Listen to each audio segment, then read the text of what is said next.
Muy buenas tardes y bienvenidos una semana más al programa de reseñas literarias de Alberto Sonsegundo para Radio Universidad, emitido cada miércoles a las 7 de la tarde por primera vez en Radio Universidad de Salamanca. Todos los libros, un libro de la mano de Alberto Sonsegundo, que hoy, por cierto, va a ser un programa un poquitín más corto. Buenas tardes, Alberto.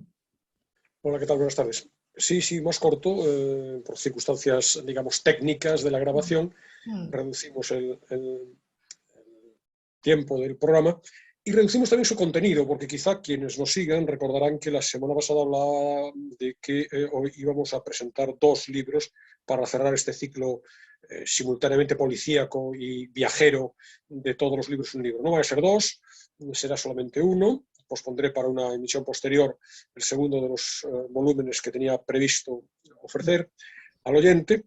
Pero eso sí, mantenemos esa lógica que nos ha unido, ha creado un vínculo entre todos los programas del mes de febrero de novelas policíacas, por un lado, de diferente enfoque, con planteamientos distintos cada una de ellas, pero sobre todo ambientadas en lugares también muy diferentes, de la manera que propiciaba la lectura de esos libros un viaje, cada uno de los cuales propiciaba un viaje.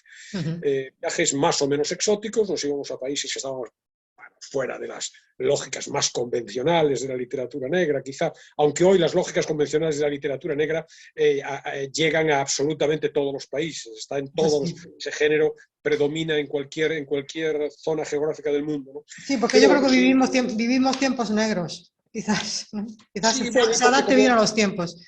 Y como hemos hablado otras veces, ¿no? La novela negra es un buen medio para hablar de otras cosas, ¿no?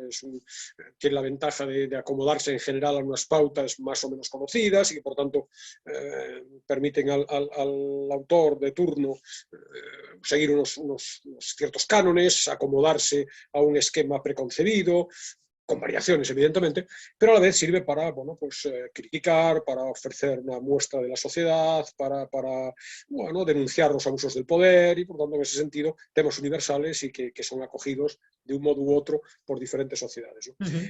Hoy nos volvemos otra vez a Japón, en realidad por tercera vez en lo que va de temporada, ¿no? Porque nos hemos ido muy indirectamente a partir del libro de Alessandro Barico, Seda, que, bueno, Japón no era el protagonista esencial, pero sí tenía un peso destacado en la novela, sí tenía un papel fundamental en Cuadernos perdidos de Japón, el libro de viaje dietario de Patricia Almarcegui, que salió aquí hace unas 5 o 6 semanas.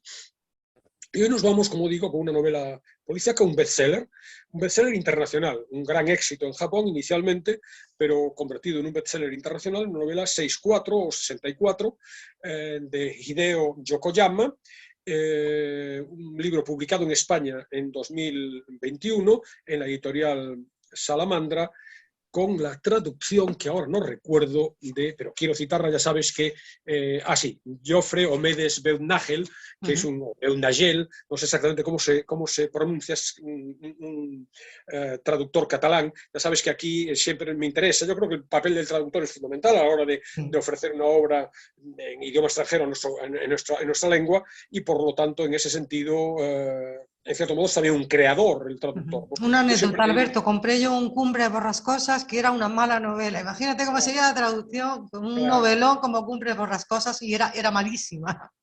Es fundamental, yo le doy mucha importancia a pesar de desconocer normalmente los idiomas de origen. Evidentemente el japonés es un caso claro de este desconocimiento, ¿no? Pero a pesar de que la traducción está hecha desde la edición inglesa, ¿no? Desde la japonesa en este caso, ¿no? Pero sí que, insisto, me parece un creador y en ese sentido hay que darle importancia, y yo he tenido desde el primer momento siempre, ¿no? Desde que empecé en el programa, esa voluntad explícita de mencionar abiertamente al traductor, a veces desde mi relativa modestia, dar un pequeño palo a la traducción o a la edición por no cuidarla, a la editorial por no cuidarla, pero me parece fundamental.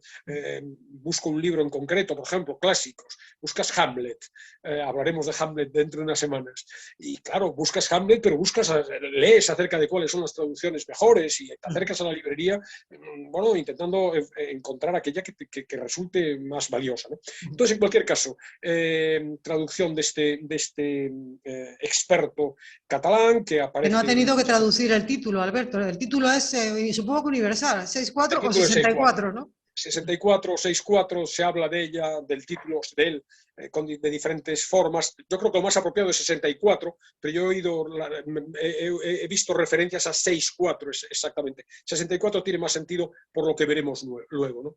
De manera que el autor, Yokoyama, nació en Tokio en el 57 y pasa a ser, en este momento pasa por ser el autor de más ventas en Japón, ¿no? Fíjate que con esta novela, con 64, llegó al 1.000.000 de libros vendidos solo en la primera semana de su publicación en su propio país, en 2012, ¿no? Luego tuvo premios variados, el mejor novela negra del año, japonesa, también un premio internacional. La traducción en inglés obtuvo un premio también, el premio de la Asociación de Escritores de Novela Negra, de novela criminal, el premio Dagger, que también es un premio, bueno, con un cierto prestigio, ¿no? Me interesa hablar brevemente todo hoy muy brevemente, del autor. Fue durante bastante tiempo redactor de sucesos en un periódico regional japonés y eso obviamente condiciona su adscripción al género. Se ha dedicado a la literatura policíaca, fundamentalmente cuenta con varias novelas, y que yo sepa, aquí solamente se conoce esta, que ha aparecido, como digo, también muy recientemente, el año pasado, y bueno, es una novela a la que al parecer, he leído muchas entrevistas con él, con el autor, ha dedicado 10 años de su vida a su redacción. 10 años con altibajos, con idas y vueltas, con un infarto por medio, que supuso una interrupción importante, y también pasa por ser la obra mayor de su carrera literaria. Mayor en todos los sentidos, también, ¿no? Porque son 650 páginas. De las mías, Alberto, como siempre te digo. Sí, fíjate, además de literatura que llamaríamos demorada, porque exige y merece el esfuerzo.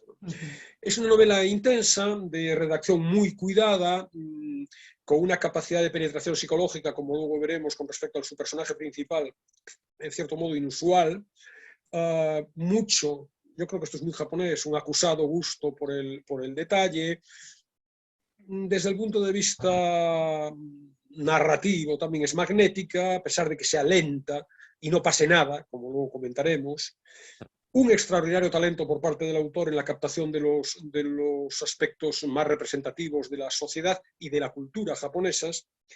Y luego lo que puede ser, yo diría, uno de los núcleos centrales, si no el principal de la novela, una capacidad formidable a la hora de describir los entresijos de los organismos policiales, que se ocupan de las investigaciones criminales, de toda una cuestión más burocratizada, más administrativa, pero que forma parte de uno de los ejes esenciales de la novela y que está magníficamente tratado también en ella, ¿no? Sorprendentemente, la trama policial está muy adelgazada, hasta, bueno, casi podríamos decir que desaparece, ¿no? Hablábamos de ello, si te acuerdas, cuando traía aquí a Dror Misani y sus libros de la policía o sobre criminales en Israel, ¿no? Tampoco parecía que pasara gran cosa. Aquí, esta es una de las primeras causas de perplejidad, o incluso a veces hasta idea de desconcierto, mientras vas leyendo la novela. No hay crímenes, Alberto. Sí, pero es todo muy particular, es todo muy japonés en realidad, ¿no? Entonces, bueno, hay esa perplejidad por la ausencia de trama, por lo finísima que es la trama y que en realidad están pasando otras cosas, y también el desconcierto, y quiero adelantárselo a un posible lector. El libro es muy apetecible, es decir, lo recomiendo vivamente, a pesar de que esto que voy a decir puede suponer un cierto obstáculo, ¿no? Sí que provoca también o contribuye a ese desconcierto la semejanza, que yo diría que es más que semejanza, es casi homonimia, ¿no?, entre los nombres propios de varios de los personajes, que sumen, o esa semejanza sume al lector en una confusión a veces. Fíjate, hay algunos personajes, te leo solamente algunos de los nombres de los personajes principales: Mikami, Mikumo, Minako, Ikoma, Mikura, Akami, Ikoma, Claro, a esas alturas de la novela uno ya no sabe a quién se está refiriendo, si es el gato de un protagonista, y no quiero resultar políticamente incorrecto y que nadie desde Japón me diga, oye, es que no tienes cosas. Nosotros nos pasa lo mismo con Fernández, Martínez, López y González. Por lo tanto, que se entienda que puede ser un prejuicio por mi parte, pero los nombres propios de los personajes, de personajes fundamentales, a los que se está refiriendo la novela constantemente, son, claro, muy confusos, ¿no? Evidentemente te vas metiendo poco a poco y vas asociando ya, tu cerebro va teniendo en sus parcelitas quién es Akami y quién es Ikoma, pero eso es un problema, claramente, ¿no? No es tan bien. Hay que llevar una libretita. Sí, tienes que llevar, bueno, por cierto hay un glosario también, hay un elenco de personajes en la novela que nos permite, hay que estar consultando, evidentemente. Y he hablado de los nombres propios, pero si luego ya nos metemos con apellidos, claro, es complicado. Yo no sé pronunciarlos, lógicamente. Toshikazu no Nomura, Akikawa, Yamashina, Yoshio Amamiya, Shinji Futawatari. Es verdad, insisto, no es que no suene, y si suena políticamente incorrecto me da igual, no hay ninguna intención, obviamente, ninguna voluntad de ofender. Además sabemos que eres amante de Japón, Alberto, o sea que nadie se lo tome así porque amas ese país. Claro, lo que ocurre es que, bueno, realmente cuesta. Y luego encima, como te hablaba de esta vía, de la que luego profundizaré si se puede, que es el juego de las diferentes dependencias, organismos policiales, pues hay un momento en que la proliferación de cargos, de departamentos, de prefecturas, de negociados policiales, de órganos administrativos, de medios de comunicación, es tal que uno ya tampoco sabe muy bien situarse. Pese a todo, el esfuerzo merece la pena porque la novela es muy interesante por muchas razones. Entonces, si te parece, adelanto al oyente. Sí, un poco el argumento, aunque me dices que, claro, apenas hay trama, ¿no? Claro. Ese argumento. Y tampoco desvelo nada, ya sabes que siempre en las reseñas, a mí por lo menos, a veces me atenaza el miedo de decir, ¿cómo haces una reseña y comentas sin adelantar parte sustancial de las tramas? Y ese efecto se agudiza cuando estamos hablando de novelas policíacas, ¿no? Que parece que destripas el enigma, el misterio, ¿no? Fíjate, la novela se abre, y esto se abre así, son las primeras páginas. Luego en la lectura final leeré un fragmento precisamente que coincide con ese fragmento inicial. Con el inspector y jefe de prensa policial de la prefectura D, es una ciudad de casi 2 millones de habitantes que está lejos de y esto es relevante, de las grandes urbes niponas, está rodeada de un entorno montañoso, es un sitio, por tanto, relativamente tranquilo dentro de aquel fragor que es Japón en general. El inspector Yoshinobu Mikami, 46 años, y lo vemos acompañado de su mujer, taciturna, tristona, Minako, que se enfrentan ambos a la identificación del cadáver de una joven.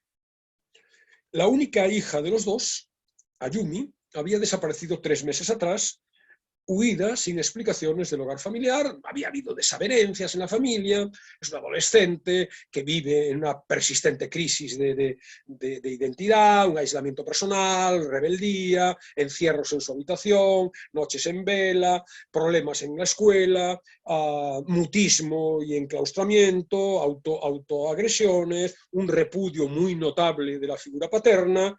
En definitiva, una conducta cada vez más excéntrica, esa conducta lo lleva a sus padres a dirigirla hacia un psicólogo que la diagnostica de un trastorno dismórfico corporal, imposibilidad de aceptar su propia fisonomía, exagera sus defectos, bueno, típica crisis adolescente llevada al extremo. El caso es que ha desaparecido con una pequeña mochila, unas pocas monedas, un único billete de 10.000 yenes, escaso patrimonio. Su bicicleta con la que se fugó aparece al cabo de 4 días tirada en la acera junto a una estación del tren, y el matrimonio Mikami se dirige a la morgue para identificar el cadáver. Os han avisado de una chica. Afortunadamente para ellos, el cuerpo examinado no es el de su hija, pero ahí empieza la novela. Esto ocurre en las 2 primeras páginas. Y claro, ahí hay un elemento que lleva al lector, pero esto es consciente por parte del escritor, del autor, claramente, lleva al lector a pensar que la novela va a ser la investigación de la búsqueda de esta niña, pero nada más lejos de la realidad. Esa investigación no aparece en el resto de la novela. Eso es un marco de referencia que nos va a permitir conocer sobre todo el drama en el que vive sumido la familia, el matrimonio, y por tanto en esto que hablaba hace un rato de la indagación psicológica en los personajes, la profundización, contribuye, lógicamente, es un elemento fundamental porque contribuye a la descripción del estado de ánimo, de la personalidad, del modo en el que encarna la vida, sobre todo el personaje principal, que es este inspector Mikami, ¿no? Simultáneamente o poco después, nos encontramos con la reapertura en la prefectura D, en la comisaría de la prefectura D, y por tanto a cargo de este comisario, de la reapertura del caso 64. El caso 64, ocurrido hace 14 años, es también el secuestro y luego el asesinato posterior de una niña, Shoko Amamiya, y el sumario está a punto de cerrarse porque está al borde de la prescripción. Ahí hay un juego relacionado con el paso del tiempo que luego quiero subrayar, que es muy interesante y que conecta con el por qué el libro se llama 64 y por qué el expediente se llama 64. Entonces, a partir de que la prescripción de este delito que afectó a la sociedad nipona entera, fue muy conocido en los medios de comunicación y repercutió en el ánimo de la sociedad, a partir de esa prescripción se reabre o se intenta reabrir el caso. El comisionado general de la policía, que es el que tiene a su cargo, la máxima autoridad policial del país, tiene a su cargo, se nos menciona en el libro, 260.000 integrantes de la policía, del cuerpo de policía, se va a presentar en esta prefectura D para, bueno, dar una rueda de prensa, presentarse también en casa del padre de la niña desaparecida y muerta, y bueno, demostrar ante la sociedad japonesa que el cuerpo policial no ha dejado de lado ese asunto, que lo quiere reabrir, que está encima de ello, etc. Mikami es inspector del Departamento de Asuntos Administrativos, pero es jefe de prensa y por tanto debe lidiar con esta visita que tiene mucho de publicitario, tiene mucho de autopromoción del cuerpo, de las autoridades, del poder policial, debe lidiar con esa visita y toda la repercusión en los medios de comunicación. Y bueno, en esa reapertura se da cuenta que en la investigación entonces del caso hubo deficiencias ostensibles, cuando no negligencias, ocultamientos o incluso irregularidades sospechosas. Entonces, bueno, por aquí se desarrolla el asunto. Tenemos, sí, como telón de fondo, este padre que ve cómo su hija hace 3 meses que no ha aparecido y por tanto la sombra de un posible asesinato está presente y reavivada también por la reapertura del caso. Quiero mencionar ahora la cuestión del tiempo, del 64. ¿No? Fíjate, es muy interesante porque hay mucho color local, lógicamente, lo que yo llamo reiteradamente color local en este tipo de novelas, ¿no? Hay un dato histórico curioso, ¿no? Los años en la cronología japonesa se cuentan en función del año de reinado de cada nuevo emperador. De tal manera que 64 es el año último de la era Showa, que corresponde con el reinado de Hirohito. Empezó en el año 1926, cuando accedió al trono, y 64 es el 64º año de ese reinado, de esa era. ¿Y así computan el tiempo los japoneses todavía? No, bueno, el cómputo convencional occidental está. Pero fíjate, ¿no? Es interesante también el cómputo, diríamos, tradicional, porque Hirohito murió el 7 de enero de 1989. Y ahí accedió al trono su hijo, Akihito, y empezó un nuevo reinado, Heisei. Pero 64 Showa quiere decir que el año 64 de la era Showa solo tuvo 7 días, hasta el 7 de enero. Y por tanto esto es relevante desde el punto de vista de la prescripción, porque no es un año convencional, funcionan desde el punto de vista de los 7 días, de esos 7 días que se nos cuenta en la novela, no hacía falta que nos lo contaran, lo deducíamos por nuestra cuenta, pero se menciona expresamente 7 días en los que ocurrieron nacimientos, asesinatos, etcétera, etcétera, y por tanto corrió la vida normal. Pero la vida normal de ese año se terminó, de ese año en el cómputo cronológico japonés se terminó. Akihito abrió el reinado Heisei, que llegó a los 31 años, Akihito abdicó el 30 de abril de 2019, entró en su lugar su hijo, Naruhito, abriendo la actual era, que es la era Reiwa. Entonces, bueno, este juego de los 7 días y en cierto modo también la presión de las autoridades y de nuestro comisario, el comisario acaba diciendo, es un hombre muy noble, muy preocupado, acaba diciendo, me parece una injusticia. Me parece una injusticia que solo hubiera durado 7 días y que en esos 7 días hayan pasado cosas, ¿no? Entonces, bueno, el propio autor dice, bueno, este es el desencadenante. 2002 es el momento en el que se van a cumplir los años de prescripción del delito y por lo tanto tenemos que bueno, ponerlo en danza. Entonces, bueno, no hay más. No hay más realmente, y son 650 páginas. Hay fundamentalmente 2 frentes y luego la figura del personaje. Son, diríamos, los elementos esenciales. El primer frente es el juego de los enfrentamientos entre los diferentes departamentos policiales. Porque hay suspicacias, hay recelos, hay intrigas, hay rivalidades políticas y eso está muy bien contado, ¿no? Hay una oposición muy enconada, muy enfrentada entre distintos departamentos policiales. Fundamentalmente el de investigaciones criminales, que es el que en su momento llevó la investigación de la desaparición y muerte de esta chica, y además Mikami, nuestro comisario, perteneció a ese departamento años atrás, y otro departamento que es el de asuntos administrativos, que es donde pertenece ahora porque es el jefe de prensa.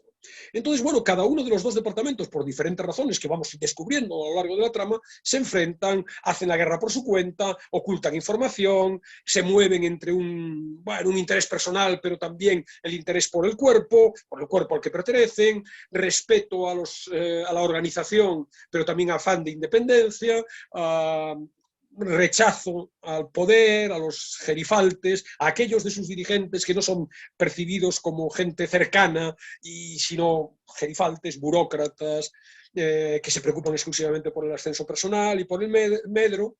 Y bueno, aquí está uno de los frentes en este mostrar ese enfrentamiento cotidiano en las oficinas, también en la calle, pero en las oficinas de los distintos departamentos, está un tema fundamental que es muy japonés, que es el juego entre la individualidad, el yo, y muy mitigado en el caso de Japón, frente al valor de la organización, del sistema, de la empresa, del cuerpo policial, en este caso de la jerarquía. Entonces, un conflicto, podríamos decir, entre la ética individual y la aceptación de la jerarquía, incluso cuando choca, o sobre todo cuando choca con la propia ética individual. Este es uno de los frentes, es decir, la acción, por llamarla así, se desarrolla, salvo yo diría, las últimas 50 páginas, en donde realmente el vértigo se acelera, todo vértigo es acelerado, pero realmente aquí entra en danza el vértigo.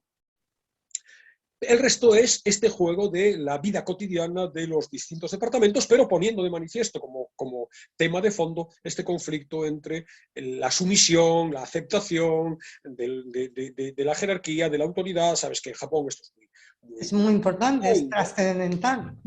Claro, la edad, el anciano que ha respetado, la autoridad, esta ceremonia a la que vemos habitualmente, ¿no? de las reverencias y, bueno, el modo en el que se trata a los superiores y también a los subordinados. Otro frente dentro de este día a día es el juego con los periodistas y los medios de comunicación locales. También conoce bien el tema el autor, ¿no? Porque me has comentado que fue periodista de sucesos un buen número de años. Claro. Entonces, bueno, aquí hay un juego muy interesante y además ayuda a conocer también la cultura japonesa, aunque hay unas dimensiones universales en el libro que también lo hacen interesante precisamente, ¿no? Que es el juego con la prensa que, bueno, se presenta todos los días. De hecho, tiene un espacio específico en la comisaría para buscar información, aprietan a los detectives, a los investigadores, de manera que tenemos, el caso es muy notorio, tiene mucha repercusión pública y tenemos en la propia comisaría una pléyade de reporteros, de fotógrafos, de periodistas, sobre todo de medios locales, pero también, porque el caso tiene dimensión general, de medios nacionales, sobre todo también de periódicos sensacionalistas que pretenden la mayor información posible sobre lo que está ocurriendo, por qué quiere la policía ahora reanudar el caso, desembarcan en la tranquila, normalmente prefectura de una multitud de medios, pero por otro lado está la idea que quiere preservar el protagonista de la del derecho a la intimidad. Y en este sentido el tema es universal. Es decir, se debe tener acceso bueno, es que ha desaparecido y esta niña y las características y las circunstancias y cómo era y cómo eran los padres. Esto es lo que quiere la prensa, publicarlo lo antes posible, mientras que se debate el comisario entre la necesidad de transmitir información verosímil y fiable a los ciudadanos a través de los medios de comunicación, pero a la vez la necesidad de preservar la intimidad de las víctimas y también de no perturbar el correcto desarrollo de las posibles investigaciones. Interesantísimo, Alberto, interesantísimo. Estaba pensando en una serie sobre las niñas de Alcácer, que se ha hecho una serie sobre cómo hizo el seguimiento la televisión, las cadenas de televisión, y ha dado para una serie y bien interesante, ¿no? Porque, y esa es la pregunta, o realmente sí, la pregunta, la cuestión de qué debe hacerse, ¿no? A los medios de comunicación, sobre todo cuando son tan sensacionalistas como lo fueron en aquellos momentos. Claro, y que se sigue dando, porque el caso del Alcácer es paradigmático, ¿no? Todo el mundo sabe de una cierta edad que aquel desembarco de los medios de comunicación sin reparo alguno, entrando, jugando con diríamos, lo visceral, lo más primario, aquello fue realmente el paradigma de lo que no debe hacer, a mi juicio, no deben hacer los medios de comunicación en casos como estos. Pero es que eso no sé cuánto tiempo hace, 20, 25 años, pero es que sigue exactamente igual, porque, bueno, ya ves que muchos de los telediarios no son nada más que una sucesión de sucesos a cual más escabroso, ¿no? Y luego cuando hay algo, bueno, un niño por medio que desaparece, el niño que cae en el pozo, la niña, bueno, desaparecida y tristemente violada, no hay un análisis más centrado, más racional, más sensato. Hay muchas veces ocupar horas y horas y horas de programas basura, de programas de lo peor de la televisión rosa, diríamos, ¿no? Con la publicidad por medio, ganando dinero, lo cual no me parece mal, que la televisión obviamente debe ganar dinero, ¿no? Pero haciendo carnaza, encontrando carnaza en ese tipo de cosas, ¿no? Todo eso está muy presente y es muy interesante, filtrado además por el hecho de que estamos ante una cultura, la japonesa, que no tiene tanto que ver, que parecería en ese sentido, más ponderada, más mesurada, más reservada también. Más discreta. Que es la...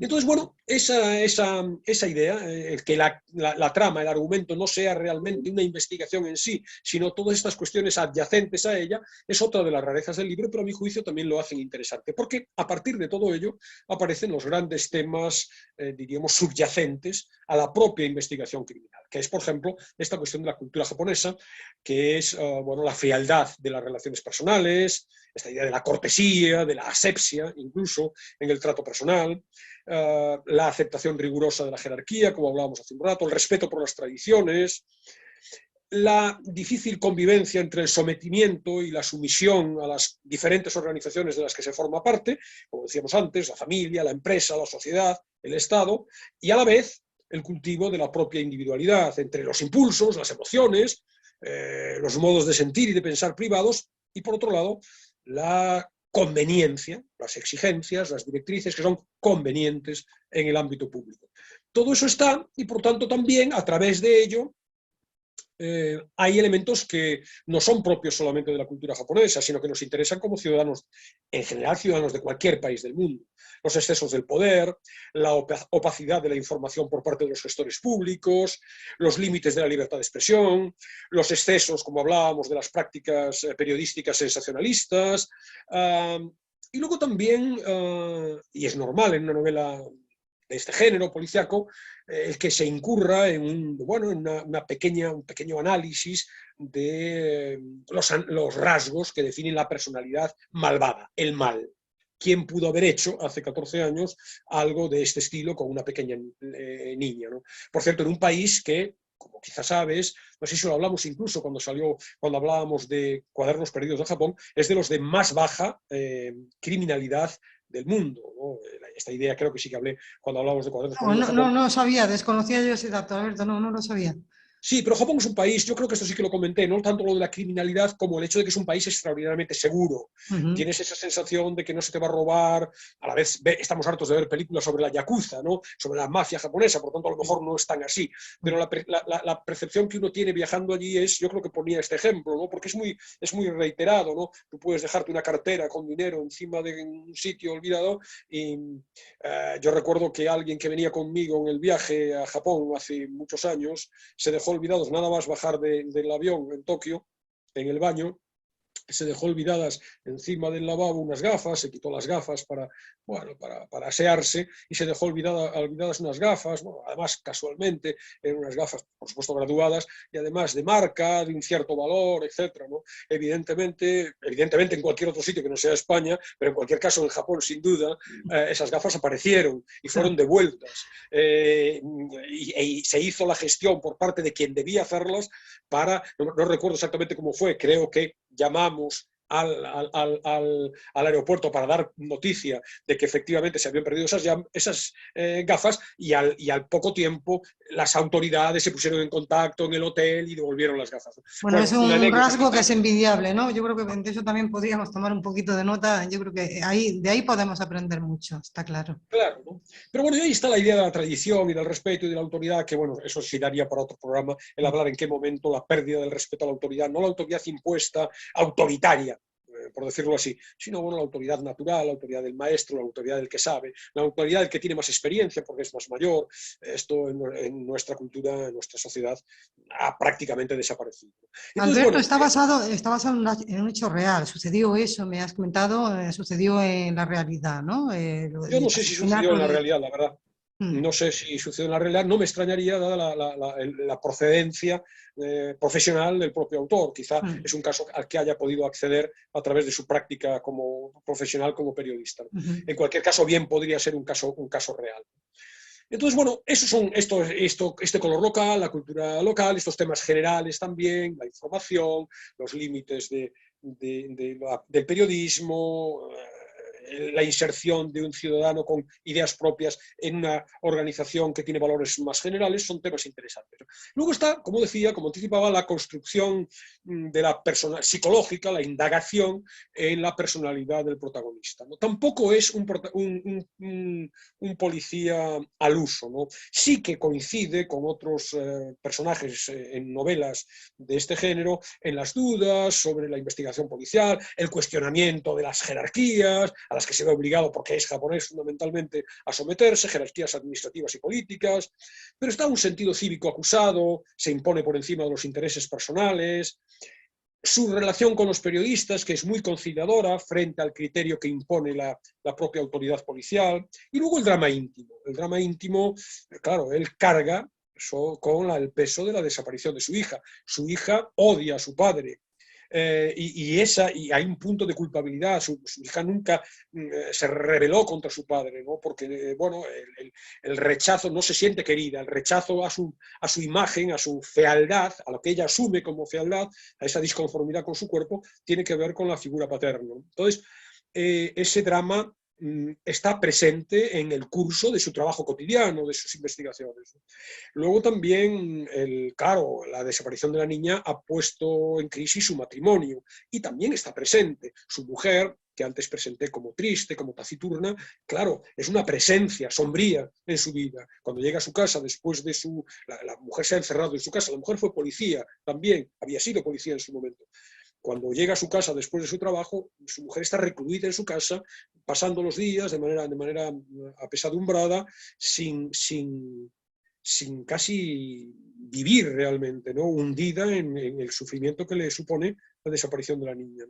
Luego, además, está también, es un personaje muy, diríamos, asocial, con dificultad de crear vínculos. Dice literalmente el narrador, a Mikami le gustaba cada vez menos la gente, le daba miedo, estaba harto, ¿no? Entonces, bueno, esa vertiente también está, se ve obligado a moverse en un ámbito con muchísimo contacto social y, sin embargo, tiene una tendencia muy acusada a una cierta misantropía, ¿no? Luego también hay un rasgo de personalidad que es la somatización de sus preocupaciones, y la somatiza en unos ataques de vértigo que son recurrentes y que, bueno, que afloran a lo largo de su trayectoria profesional.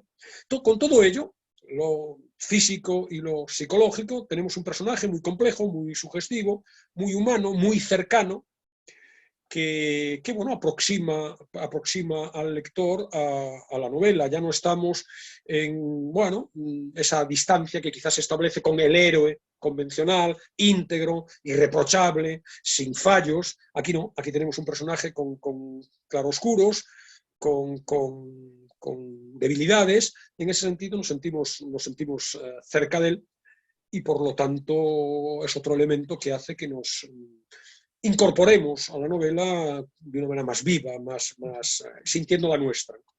De manera que esto es lo fundamental que yo querría presentar. Recomendable, por tanto, El 64, un a libro pesar de las muchas páginas, ¿no? Muy, muy recomendable por todo lo que muy nos estás interesante. contando, que se lee bien, ¿no? No se hace pesado. Sí, se devora porque esta cosa de la que hemos hablado otras veces en este mismo ciclo, de lo magnético, de la atracción de la trama, está muy bien conseguida. De manera que, más allá de este obstáculo del que hablábamos, de Mikami, Yakumi, Ayumi, bueno, se solventa sin especiales dificultades. Es llamativo realmente, pero se puede leer perfectamente, se avanza y se disfruta extraordinariamente. Una novela que además viene avalada, ¿no? Por un gran éxito, me comentabas, ¿no? Ha tenido un gran éxito en todo el Sí, mundo. y yo espero, parece que sí, porque tienen varios libros ya traducidos también a otros idiomas, y yo creo que en los próximos meses probablemente Salamandra se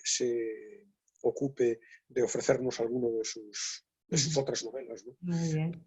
Nos mantendremos a la expectativa, ¿no? Muy bien, Alberto. Bueno, pues ahí casi a la expectativa estamos de concluir. Hemos comentado que iba a ser un poquitín más corto el programa hoy. No sé si te apetece ya comentarnos la música que has elegido para ilustrar este programa. Sí, bueno, la música, el ambiente, no sé por qué, yo lo he asociado, no necesariamente, ¿no? Lo he asociado a música de jazz, quizá un ambiente urbano, nocturno. No hay ni una referencia musical en todo el libro, y por lo tanto he pensado en un pianista de jazz, diríamos, clásico, similar al jazz norteamericano convencional, un pianista japonés muy deudor del otro pianista, un clásico, este sí, Oscar Peterson, ¿no?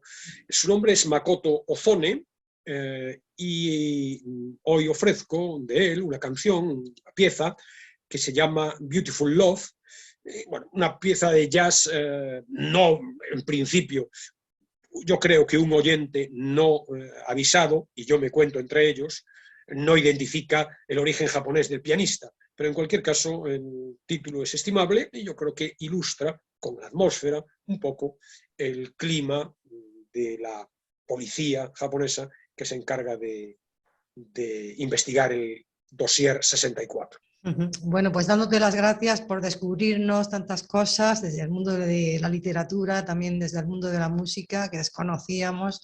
Dándote las gracias por eso, Alberto, te vamos a pedir que concluyas el programa. Yo no sé si nos has reservado un tiempecillo para un pequeño fragmento. Sí, sí. Voy a leer el comienzo de la novela, cuando nuestro personaje principal y su mujer se dirigen hacia la morgue para identificar, con el alma en vilo, claro, para identificar a esta chica que acaba de aparecer asesinada. Muy bien, pues concluimos con eso y te esperamos la semana que viene, pero te escuchamos ahora muy atentamente. Hasta la semana que viene, entonces. Los copos de nieve danzaban en la penumbra del anochecer. Tenía las piernas tan entumecidas que le costó bajar del taxi. En la entrada de la comisaría los esperaba un miembro de la policía científica, cobijado en el abrigo reglamentario. Este los condujo al interior. Cruzaron el despacho donde trabajaban los agentes de guardia y por un pasillo apenas iluminado llegaron a una puerta que daba al aparcamiento para el personal. Al fondo del recinto se alzaba la morgue, un edificio aislado, sin ventanas y con tejado de zinc. El ronroneo del extractor le reveló que dentro había un cadáver. El agente de la científica abrió con llave y se apartó indicándoles con la mirada que esperaría fuera como muestra de respeto. No me he acordado de rezar. Yoshinobu Mikami abrió la puerta. Las bisagras chirriaron. Sus ojos y su olfato registraron de inmediato la presencia de cresol. A través del abrigo sintió en su codo la presión de los dedos de Minako. El techo arrojaba una luz de neón. La mesa de autopsias, que le llegaba a la cintura, estaba cubierta de vinilo azul. Sobre ella se reconocía una forma humana bajo una sábana blanca. Su incierto tamaño, menor que el de un adulto, pero a todas luces mayor que el de un niño, estremeció a Mikami. Ayumi. Se tragó el nombre temiendo que por el mero hecho de pronunciarlo pudiera convertir aquel cuerpo en el de su hija. Empezó a retirar la tela blanca. Pelo, frente, ojos cerrados, nariz, labios, mentón. La cara lívida de una chica muerta apareció ante sus ojos. A partir de ese momento, el aire helado de la morgue pareció circular de nuevo. Minako apoyó la frente en su hombro. Sus dedos ya no se le clavaban en el codo con la misma fuerza. Mikami respiró desde lo más profundo de su ser, dejando que la mirada se le perdiera en el techo de zinc. No hacía falta prolongar el examen.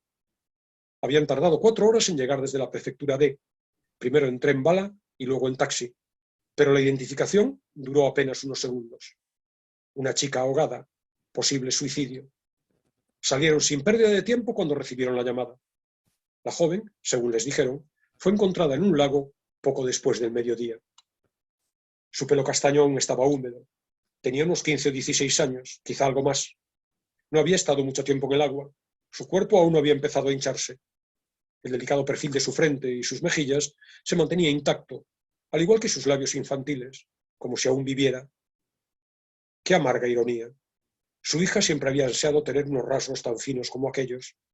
Aunque ya habían pasado 3 meses, Mikami aún era incapaz de recordar la escena con serenidad. Muy bien. Muchísimas